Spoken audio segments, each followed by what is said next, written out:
What's up, everybody? Can't believe we're at 31 episodes. If we did it every day, we would have done this for a whole month already. It's pretty crazy.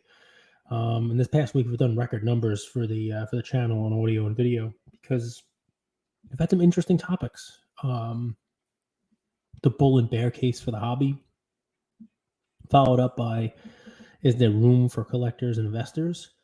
And today I got a little cheeky with the title Breaking Bad, which happens to be one of my favorite television shows. Breaking Bad for the hobby. Little pause there.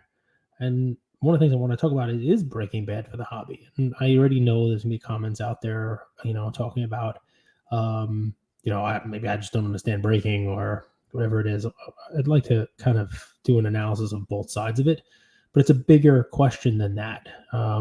But we're going to talk about breaking because I don't know if you guys saw it. If you haven't, go check it out. ESPN had a big article about breaking and how it's changing the hobby. Almost a spotlight piece on Leighton, talking about pulling the Luca 101 and how breaking exists. And they had Paul Lesko, everyone's favorite hobby litigation guy, on there. We've had him on the show. Quote from him, all kinds of fun stuff.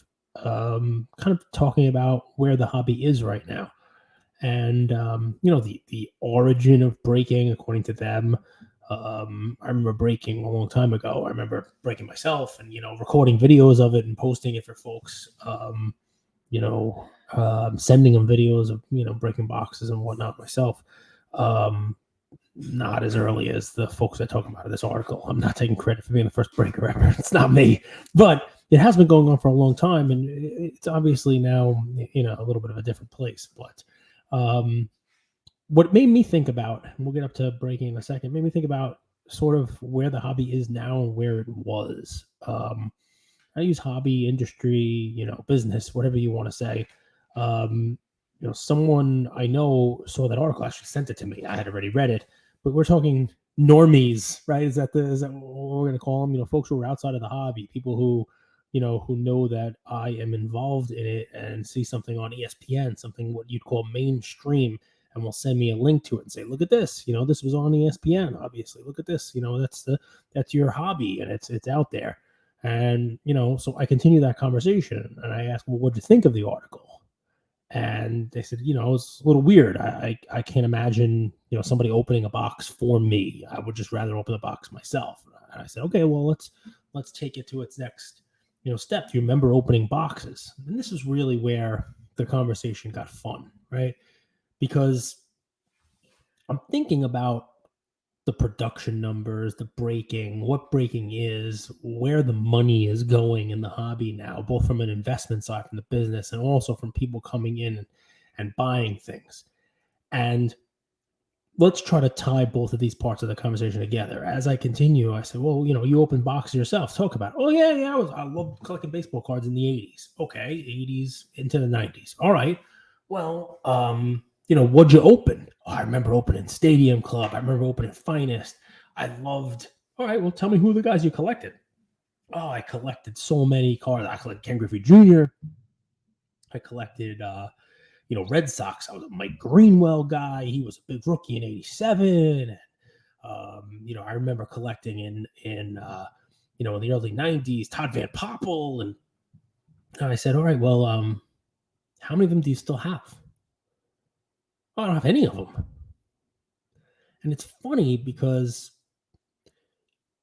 I remember being a kid and my dad saying, oh, I had all those baseball cards and my mom threw them out.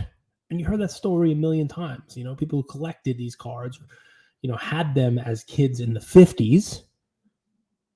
Follow me here with the timing, right? Late 50s. Your Mantle cards. Mantle was 50s into the 60s, right? Your Mantles, your collectibles. Oh, I had them and I threw them out. All right, well, worth something because they got thrown out. Production numbers got crazy again 30 years later in the 80s and early 90s. And you were buying packs to get people you collected. But those cards are basically worthless. Even though we were chasing like crazy. I remember $30, $35 for a pack of Finest baseball when it came out.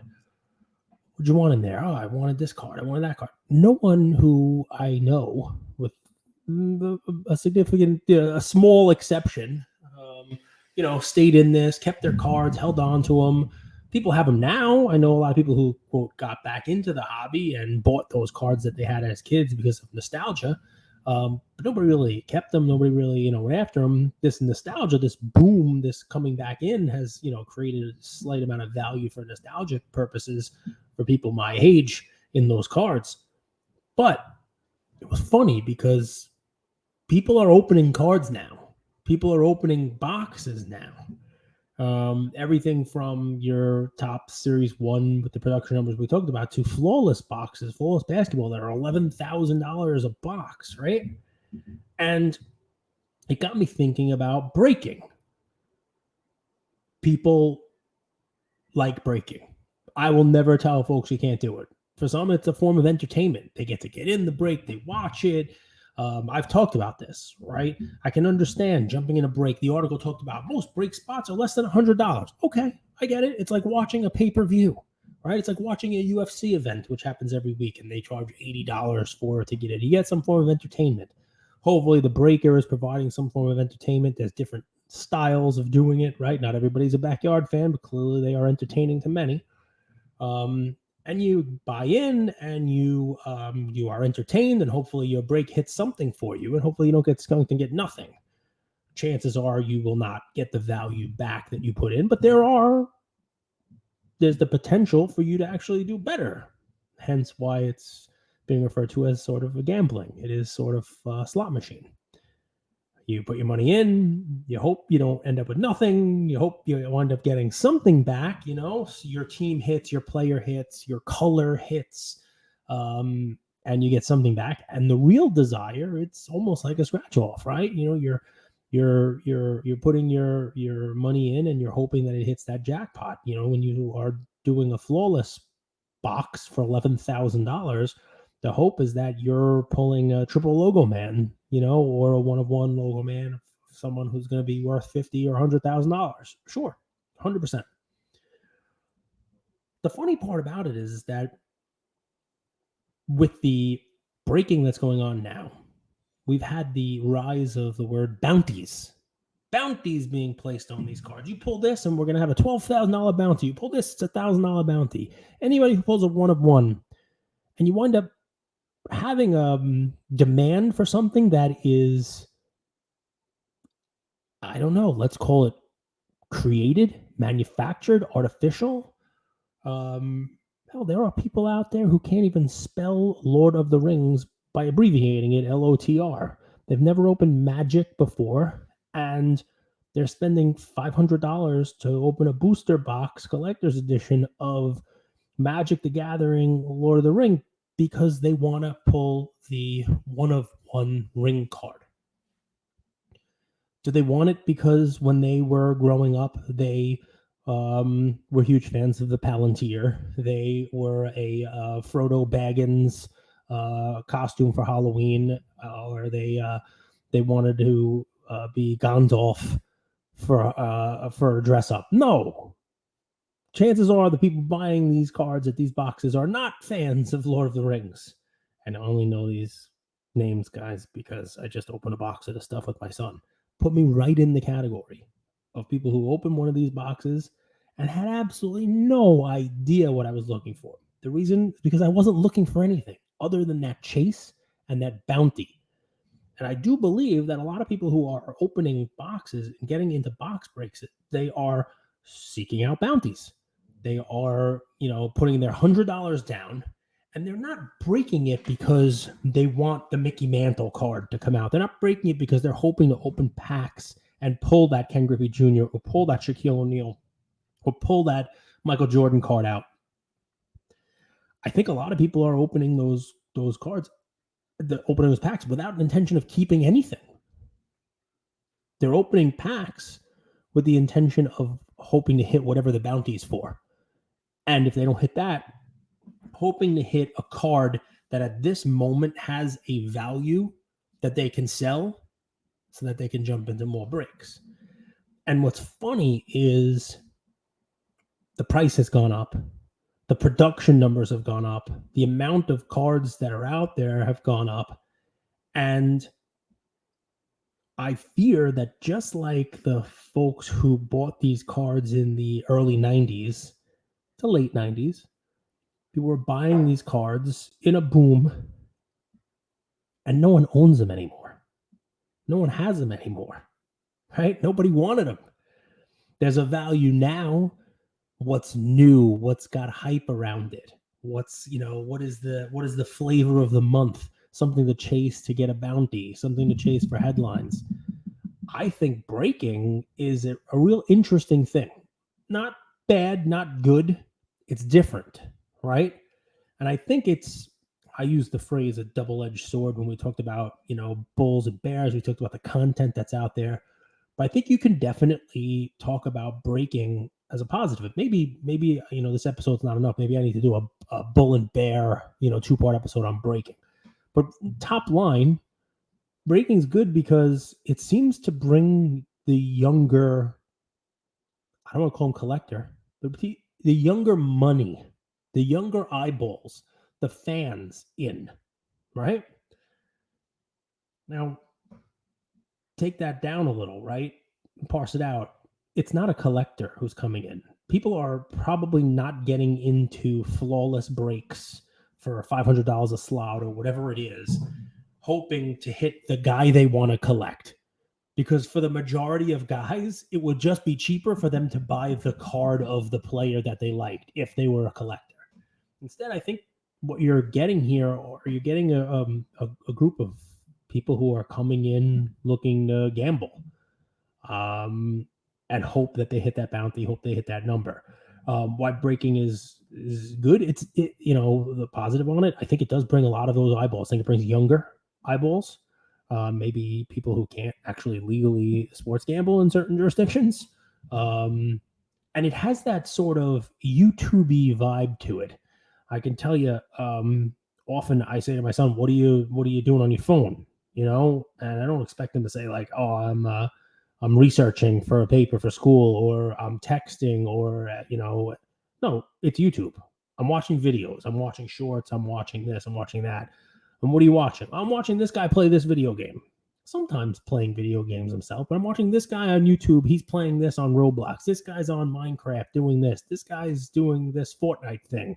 Oh, you should see the skins this guy has. So it seems that the next generation of content consumers, the people who are going to be spending their money, they enjoy watching other folks play games. They enjoy watching other folks make content, do jokes. Look at what Mr. Beast is doing, right? He recreated the Squid Game, and this becomes huge content. So I think breaking is appealing to this, young new crew, right? Because they have somebody else out there putting on a show. How Backyard wears costumes, they make a whole thing, it almost has sort of a fraternity house vibe to it, which, it is what it is. If that's your style, great. If not, there's a half a dozen other styles of breakers. You can watch the Blez family do their thing. You can go with Leighton. You can go, I'm going to leave people out because there's just too many out there. Pull Wax. Everybody loves Mike Vinegar and the crew, right? But I think it's where we're headed if we're not already there. That it's easier than, I'm going to go to the store and buy a box and come home and open the box and figure out a way to see what I got in the box. Instead, I'm going to put my $500 down and hope right then and there that I hit the bar or the 777 on the slot machine. I hope when I put my $500 down, the scratch-off ticket shows me the jackpot and I get that money right handed to me. In breaks, I hope I put my $500 down and I hit a bounty. And someone's paying me right then and there. If I don't hit a bounty, I hope I hit enough cards that now I can utilize the multitude of breaker networks. Hell, PWCC just started it, right? A breaker network where it's quicker to take the cards you got in the breaks and go ahead and sell them and liquidate. Sort of like, the newfangled slot machines that don't really have coins that come out of them, right? Newfangled. I'm old.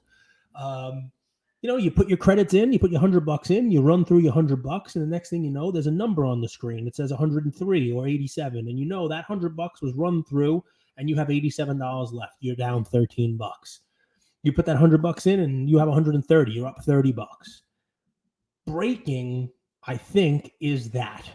Breaking is we put my $500 in. When I'm done breaking, it's not instant yet, right?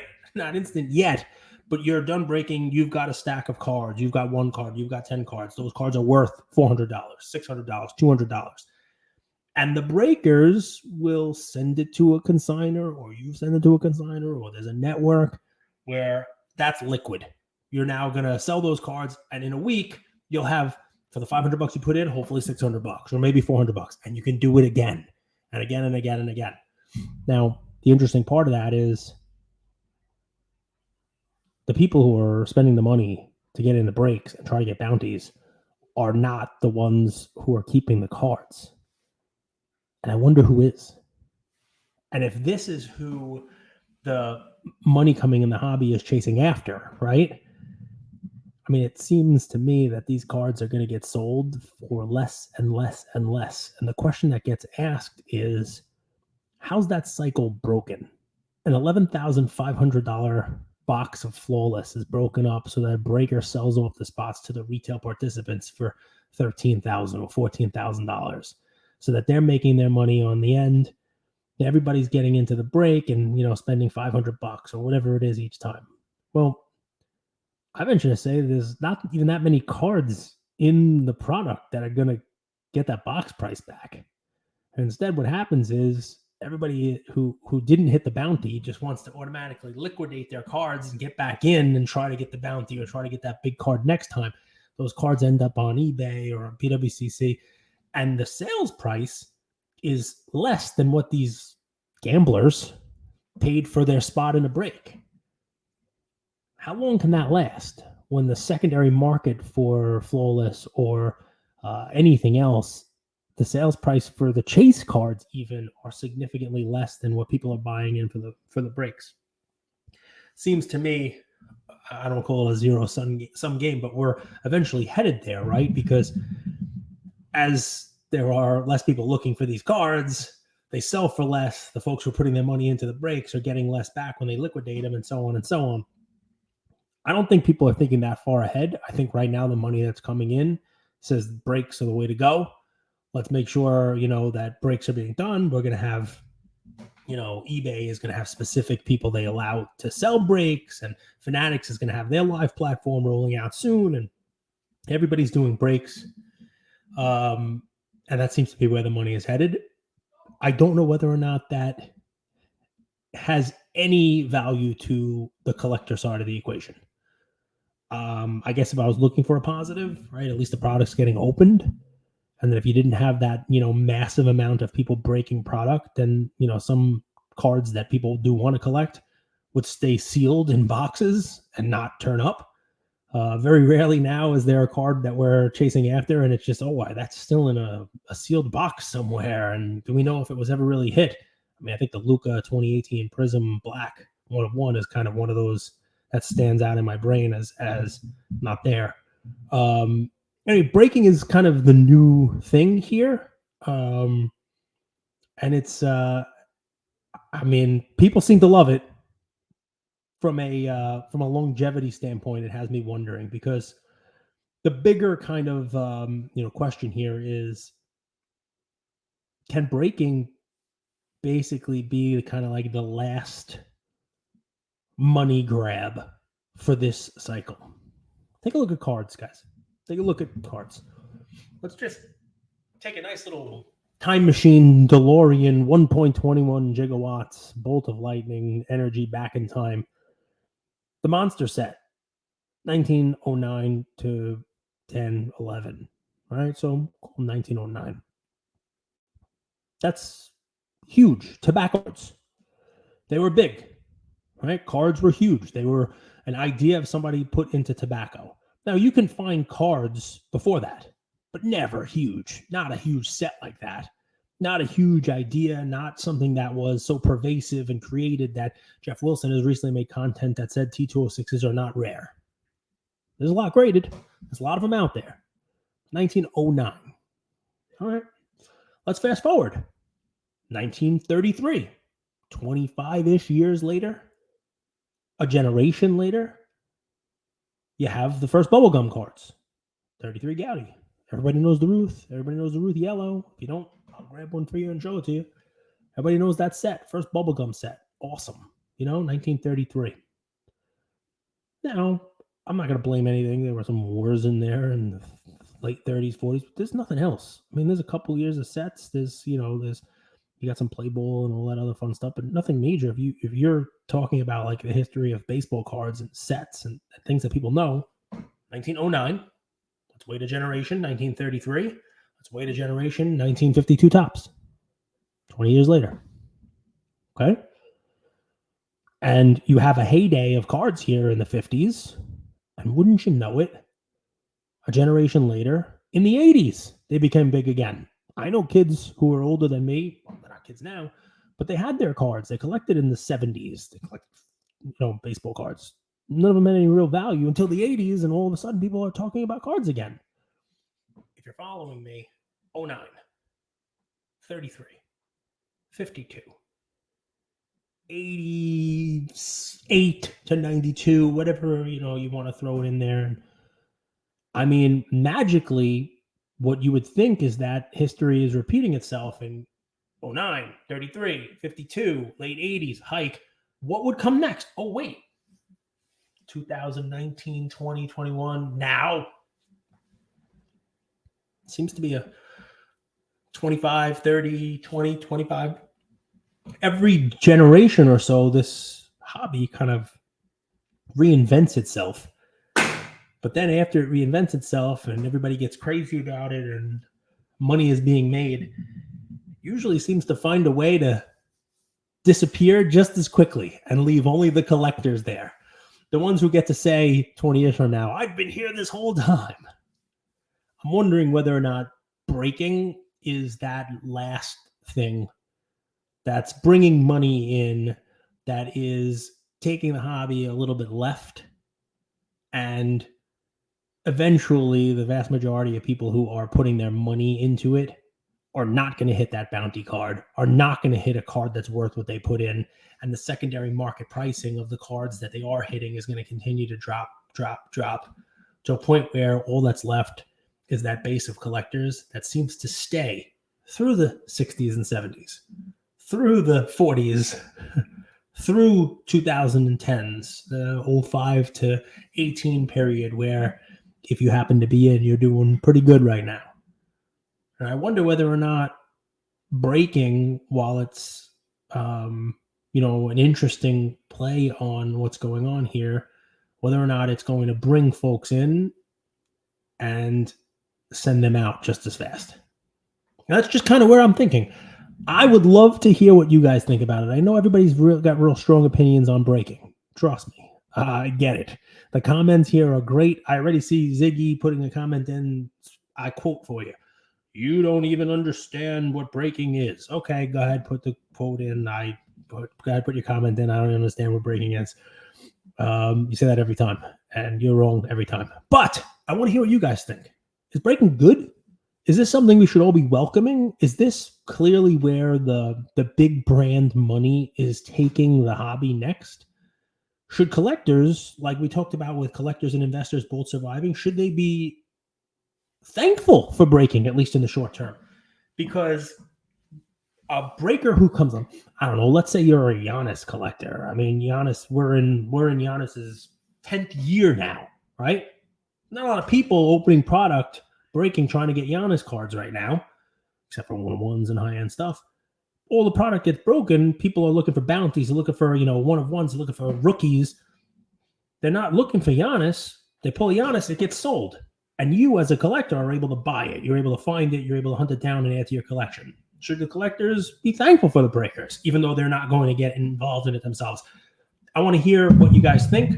Am I being too hard on breaking? Should I just get off the tracks because that train is coming through and it is going to plow me under? Might be the case. Anyway, I think it's worth the conversation. It's what I was thinking about today, guys. Is breaking bad? for the hobby? You tell me. See you guys on Friday. We'll be doing Drip again live at 6 p.m. Eastern time for Coffee with Cage. Gave away a whole bunch of stuff last week. There'll be more giveaways this week. We'll see you guys on Drip Friday, 6 Eastern time. Take care, everybody.